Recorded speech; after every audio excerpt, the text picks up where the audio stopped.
اللہ کے نبی حضور اکرم صلی اللہ علیہ وسلم نے اپنی امت پر وہ احسان کیا ہے کہ جو کسی نبی نے نہیں کیا۔ آپ صلی اللہ علیہ وسلم اپنی امت کے لیے اتنا روئے ہیں کہ اتنا کوئی نبی نہیں رویا۔ آپ صلی اللہ علیہ وسلم اپنی امت کے لیے اتنا تڑپے ہیں کہ کوئی ایسا نہیں تڑپا۔ اتنے ستائے گئے ہیں کہ کوئی اتنا نہیں ستایا گیا۔ اتنے رلائے گئے ہیں کہ اتنا کوئی نہیں رلایا گیا۔ آپ دوستوں سے گزارش ہے کہ ویڈیو کو لائک کریں اور چینل کو سبسکرائب ضرور کریں۔ اتنا آپ صلی اللہ علیہ وسلم کو طائف کی وادی میں ستایا گیا ہے کہ آپ صلی اللہ علیہ وسلم میلوں میل دوڑ رہے ہیں اور پیچھے پتھر مارے جا رہے ہیں۔ قدم اٹھتا ہے تو پتھر پڑتا ہے، قدم نیچے آتا ہے تو پتھر پڑتا ہے، پنڈلیوں پر پتھر پڑتا ہے۔ پنڈلیوں پر پتھر پڑنے سے خون جلدی نہیں نکلتا۔ پتھر پڑتے پڑتے پہلے کھال نیلی ہوتی ہے، پھر وہ پھٹتی ہے، پھر وہ رستی ہے، پھر اس میں سے آہستہ آہستہ خون نکلتا ہے۔ کتنے میرے اور آپ کے نبی حضور اکرم صلی اللہ علیہ وسلم کو پتھر پڑے کہ پنڈلیوں سے خون کے فوارے چھوٹے، یہاں تک کہ جوتا پاؤں سے چپک گیا کہ جوتا اتارنا مشکل ہو گیا۔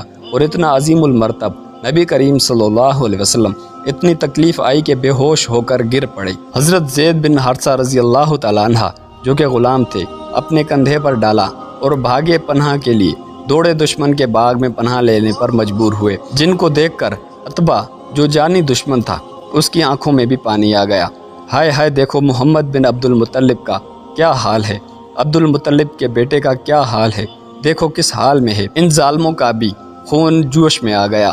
جو رشتہ دار تھے، اس وقت ان کی رشتہ داری نے جوش مارا اور اپنے غلام عداس کو انگور کا ایک گچھا دے کر بھیجا کہ جاؤ ان کو کہو دشمنی اپنی جگہ پر ہے، رشتہ داری تو ہے نا، انگور ضرور کھا لو۔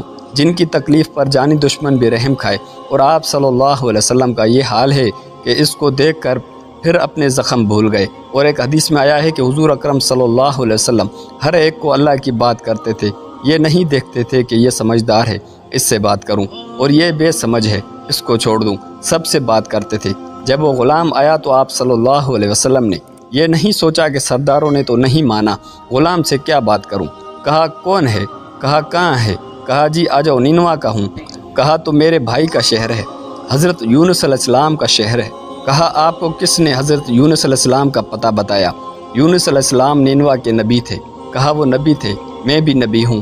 سورہ یونس پڑھ کر سنائی تو اس نے پاؤں چومنے شروع کر دیے اور کلمہ پڑھ لیا، ایمان لے آیا۔ تو عتبہ کہنے لگے لے بھائی، ہمارا غلام بھی برباد ہو گیا۔ جب وہ واپس آیا تو عتبہ نے کہا عداس تو ہمارے پاؤں تو چومتا نہیں، اس کے پاؤں کیوں چومے ہیں؟ واللہ یہ اللہ کا نبی ہے، یہ سچا نبی ہے، اور اس کے ماننے اور اس کے پاؤں چومنے ہی جنت ہے، اس کے پاؤں چومنے سے ہی نجات ہے۔ میرے محترم بھائیوں اور بہنوں، ہمیں زندگی گزارنے کے لیے کسی کو نہیں دیکھنا، حضور صلی اللہ علیہ وسلم کو دیکھنا ہے، حضور صلی اللہ علیہ وسلم کے طریقے کو دیکھنا ہے، کیونکہ آپ صلی اللہ علیہ وسلم کی زندگی ہمارے لیے نمونہ ہے۔ ہم آپ صلی اللہ علیہ وسلم کے حکم پر، آپ صلی اللہ علیہ وسلم کے طریقے پر زندگی گزار دیں گے، پھر یہ غیر کو دیکھیں، نہ آپ کو دیکھیں، نہ ماحول کو دیکھیں، یہ دیکھیں کہ میرا اللہ کیا چاہتا ہے۔ آپ دوستوں سے گزارش ہے کہ ویڈیو کو لائک کریں اور چینل کو سبسکرائب ضرور کریں۔ حضرت عمر رضی اللہ تعالیٰ عنہ کے زمانے میں ایک گویا تھا، چھپ چھپ کر گاتا تھا۔ گانا بجانا تو حرام ہے، چھپ چھپا کر گانے میں وہ اپنا شوق پورا کرتا تھا۔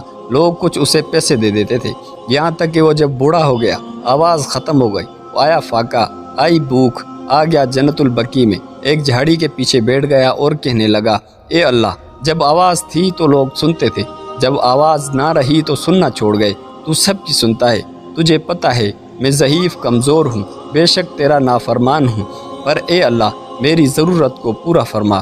ایسی آواز لگائی، ایسی صدا بلند کی، حضرت عمر رضی اللہ تعالی عنہ مسجد میں لیٹے ہوئے تھے، آواز آئی کہ میرا بندہ مجھے پکار رہا ہے، اس کی مدد کو پہنچو۔ حضرت عمر رضی اللہ تعالی عنہ ننگے پاؤں دوڑے، دیکھا تو بڑے میاں جھاڑی کے پیچھے اپنا قصہ سنا رہے ہیں۔ جب انہوں نے حضرت عمر رضی اللہ تعالی عنہ کو دیکھا تو اٹھ کر دوڑنے لگے، کہا بیٹھو بیٹھو، ٹھہرو ٹھہرو، میں آیا نہیں بلکہ بھیجا گیا ہوں۔ کہا کس نے بھیجا ہے؟ کہا جسے تم بلا رہے ہو اسی نے بھیجا ہے، جسے تم پکار رہے ہو اسی نے بھیجا ہے۔ تو اس نے آسمان پر نگاہ ڈالی، اے اللہ 70 سال تیری نافرمانی میں گزار دیے، تجھے کبھی یاد نہ کیا، جب یاد کیا تو اپنے پیٹ کے خاطر یاد کیا، تو پھر بھی میری آواز پر لبیک کہا، اے اللہ مجھے نافرمان کو معاف کر دے، اور ایسا رویا کہ جان نکل گئی، موت ہو گئی۔ حضرت عمر رضی اللہ تعالی عنہ نے خود اس کا جنازہ پڑھایا۔ تو میرے بھائیوں،